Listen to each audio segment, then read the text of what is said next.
Right. Cheers, Sammy. Another 2 pints, please. And I promise I'll try and behave myself. Oh, I feel awful about that, Jim. Hey, he's always getting in trouble in pubs. Fighting and that, you know, especially over women. Hey, that's some plenty of heat to him. See you in a minute. Right, well, I'm paying for these, all right? No, he certainly will not. Look, I'll buy my own drink, same as anyone else would. Well, what are you doing tonight? Nothing to write home about. Well, how about you coming round for a meal? It won't be much, you probably won't even like it, but at least it'll make me feel better. Jammy swine, how did you manage to pull that off? I didn't manage it, Willie. She's just invited me, and anyway, it's none of your business, so you behave yourself. There we are, Jim. 2.10 change. Thanks, Samantha. Well. You must have done something right for once in your life to get an offer like that. Willie, it's not an offer, all right? It's an invitation to a meal from a wee girl who lives just down the road from me. That's all it is, all right? Of course it is. And I suppose you'll be hoping that Curly Watts will be there to chaperone as well, eh? Well, actually, he's not going to be there. She did mention that, you know. Oh, yeah? Yeah. I was wondering if there was any danger of a haircut. Oh, I think we can just about manage that. Now, would you like your hair cut by me or my beautiful assistant, Maxine? Oh, no. Well, I'll tell you what, I'll let you be the judge of that, shall I? Yeah, well, we won't disturb her, shall we not, eh? Do you want to take a seat? Aye, certainly. Right, so what's all this in aid of then? Some special event? Well, you could say that, Fee. I haven't been invited out to dinner this evening. Oh! Jim, do you know anything about prisons? Oh, great. Well, he does, doesn't he? Max, you are supposed to ask questions like, have you booked any holidays yet? Or, are you ready for Christmas? Yeah, normally, but I'm not interested in that. Well, I don't mind telling you, yes, I have been a guest of Her Majesty, this is true. And what's it like? It's dead boring most of the time, why? They won't beat him up, will they? Beat him up, who? Ashley. Ashley? Yeah, he's on remand for burning down Mike Baldwin's factory. You're joking. Which he didn't do, but Don Brennan said he did. Well, hold your horses a minute here. Is there nobody doing anything about getting that wee lad out of there? Well, yeah, Mike Baldwin. Michael Baldwin? Well, he's in a lot worse trouble than you thought he was, though. Well, listen, I brought this wine, Sammy. I don't know whether it's the right stuff, you know. Do you fancy a beer? Yeah, well, why not? We'll have a beer. Whatever you're having yourself, Sam, that's great for me. Now, hope you're not expecting too much, Jim. Just a standard spag bowl and a bit of salad. Sounds dead on. Better than cheese on toast by myself in front of the telly, anyway. Why isn't Auntie there? Andy? Oh, well, I'm afraid that's a different story altogether. Thanks very much. No. Sometimes I hear the odd wee noise, you know what I mean? Coming through the door, going up the stairs. I think maybe that's him, you know. Mind you, I couldn't blame him. Sure, who'd want to sit downstairs with an old fella like me, eh? Oh, come on. No, fair play to him.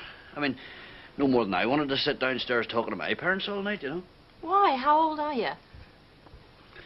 Well, actually, I'm 41 and a half, Samantha. Oh, well, that's not old, is it? I mean, you've still got time to marry again and have some more kids. Ooh, well, I get divorced again? No. Well, I suppose I'd have to think long and hard before I went down that road again, anyway. Ah, you're saying that now, Jim, but one day you'll meet the right woman and bingo. And I'm not meaning me, of course. Don't take that as a proposal or anything. Oh, God, no, I wouldn't take it that way, Samantha. Honestly, I wasn't taking it that way at all. Well, sounds like you'd turn me down anyway. No, Guess you would have if you had any sense. Now, if you're hungry, I think we'll sit down. So, where do you go when you go out then, Jim, eh? Well, I think you probably know that, Samantha.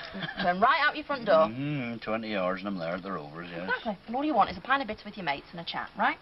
Right, yes. Yeah, well, what I'm saying is, for a barmaid, the social life is sort of built into the job, you know. I mean, I do nothing but chat 8 hours a day and I have a drink whenever I want. Yeah, I suppose you do, yes. So when I shut that front door, all I want to do is collapse on my own.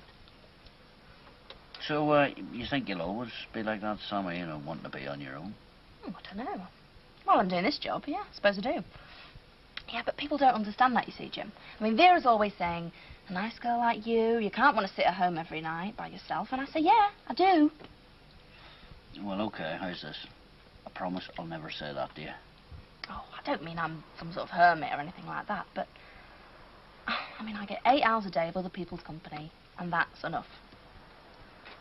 William? Hey, Ho, what are you doing here? What happened to your dinner with the lovely Samantha? What's happened is I've had it. Betty? Remember that bottle of wine you sold me, honey? Well, you wouldn't take it back for a few jars, would you? OK. Now, you're a good girl. Come on, then. What is this? What happened? Well, I went round there and I gave her the bottle of wine. She put it on the side. Then when we'd finished dinner, she said, "Oh, my God, look, we've forgotten the wine. You'd better take it with you." That's what happened. But how was she, otherwise, you know? She was fine, William. Very friendly. She told me how she didn't want anyone else in her life at the moment. And she wouldn't let me do the washing up. But why did she invite you round there in the first place, then? For exactly what she said. Look, fair play to the wee girl, Willie. Eh? She invited me round there. She said, "I'll cook you a meal," and that is exactly what she provided, and I was very grateful, so I was. Yeah, well, can't say fairer than that, I suppose. You're not going to hear me complaining. They are. Straight now. Straight? Oh, all right, all right. Hey, be careful with that bottle, Betty. Who you sell it to. It's unlucky, is that, you know. Put away, Ben. Okay, Doctor. Stand by your beds. Large horse, please. How's it going, fellas? Oh, great. Yeah, we've knocked that partition down, Mike. We'll make a start on the other stuff when we go back after this one. Oh, great. Hey, we want another skipper now. That one we got this morning's nearly full already. He wouldn't know. Yeah, No, it didn't. Hiya. Hi, Fee, how you doing? So, how was the haircut then? Did it impress whoever it was supposed to impress? Hey, look, it wasn't meant to impress anybody. It was a haircut, you know. Normally I whack a bowl on my head and cut round the side of it. Yeah, I could see that. I just wondered what made yesterday so special. 2 spritzes, please. Right. It wasn't special, it was a haircut. Like I say, I lost me bowl and had to come to see you, that's why. Hey, come on, Willie. Don't you want another? Mm-mm. I'm not in the mood. Trying to impress the boss. Thinks I don't know.